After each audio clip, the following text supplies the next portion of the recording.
So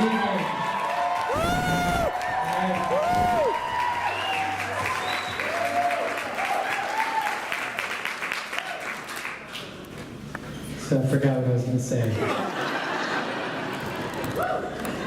Thank you all for being here tonight. It's incredible to see so many people turn out in support of our campaign.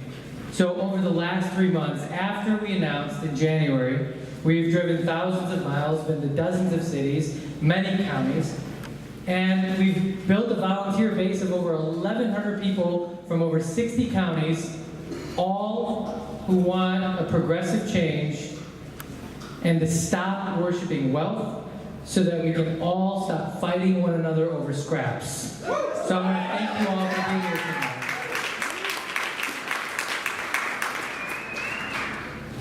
If you don't know me, my name is Ameya Pawar. Right?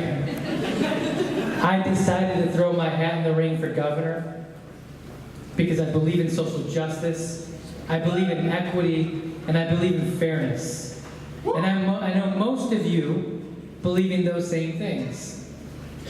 But if we elect people who hate the institutions they seek to represent, then our government will not reflect the values that we all share. So we have a logjam in Springfield. But government has to serve the interest of everybody, not just a few. And so I decided to throw my hat in the ring after watching what happened in November, where we have urban communities pit against rural communities, one group against another. And I got to thinking about why I threw my hat in the ring in the first place in 2011, and why I wanted to run for this office now. As many of you know, if you live in the 47th Ward, I've term limited myself, so I'm not running again, regardless of what happens. We're going to win, but I'm just telling you regardless.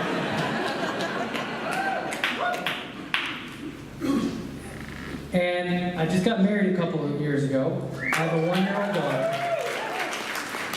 And I started thinking about, well, I'm going to leave office and spend time with them and figure out what I'm going to do next. And then November happened. And I thought about why I ran for office and what I was going to do about the results of November. And the one thing that kept sticking out was my parents' story. Not their story of immigration, not my life as a first-generation American, but my dad's upbringing in India. See, my dad was born under British rule. He was a young boy when India gained independence. And the point of this story is to recognize that the British were few and rich. The Indians were many and kept poor. And the British privatized their institutions and pit the Indians against one another based on where they lived, based on what they did for a living, based on the language they spoke, and based on their religion. It was divide and rule. And when I think about what's happening in this country and in this state, it's no different. And while the British used physical violence to keep people poor, there are few people in this state and around the country that are using economic violence to keep communities down. And so if you're interested in a government that reflects the interests of everybody, then we have to come together around common issues that tie us all together. And there's no better example when we came together than after the Great Depression, when we built the New Deal, when people invested in one another, and we brought together rural communities and urban areas, factory workers and farmers around this idea that when there were 30% of people in this state that were unemployed and 90% of kids living in rural counties were malnourished, people came together and decided with FDR that the best way to climb out of the Depression was to make massive public investments in communities using the public to build those investments. And as a result, we restored dignity to work, we paid a living wage, we built communities up, and we have a lot of the assets like national parks and schools and libraries that we still use today. So we don't have to look any further than our history to recognize that there was a time when we came together.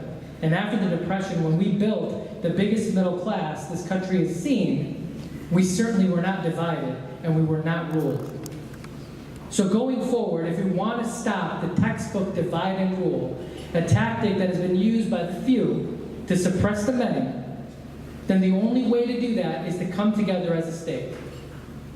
Go and talk to people. Get together and join a grassroots movement like our campaign, and organize and push and resist bad public policy. Because that is what makes transformative change and what leads to real change for all people. So I'm going to leave you with this. I believe in social justice, I believe in equity, I believe in fairness. And all of the things that we need to do as a state, we need to invest in public education, we need to raise the minimum wage, we need to make sure that there's paid sick leave guaranteed to all people, we need to invest in universal child care and create jobs. Criminal justice reform has to be at the top of the list. And we have to have a massive capital program so that we invest in communities that have been left behind. And all of these things cost money. But all of these things are investments in one another. Investments that we will make in one another's communities. And that means we have to recognize that while these things cost money, there's no way to do it without progressive revenue. And progressive revenue doesn't mean we demonize wealth. I just don't believe we need to worship it.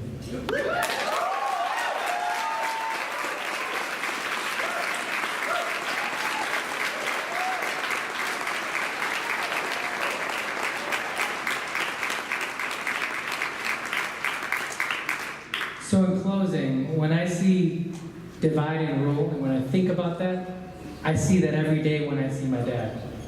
See, as a result of keeping Indians poor, fighting one another over scraps, starving them, literally starving them. My dad grew up in a home without running water or electricity, did homework by candlelight. He had typhoid as a young boy. And the results of that, he stands today at 5'2". I'm 6 feet tall. And the only reason why is I had food to eat, I had access to medical care, I had good schools to go to, and I didn't live in a community where I was starved of resources. Now, we don't have to worship wealth, but we don't have to let people divide us and rule us. I hope that you'll consider joining our campaign. I hope that you'll consider volunteering. You wrote a check to come here tonight. I hope you'll consider writing another one. The crescendo, asking for more money. This state is not broken. I look around and I see good people. And there's good people all over the state. And that means it's my responsibility to raise money, build a campaign infrastructure, and go talk to people around the state and not write people off based on who they voted for in the last election. If we want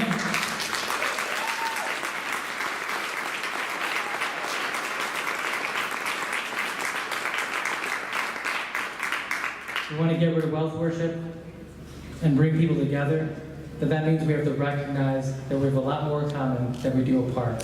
Thank you so much.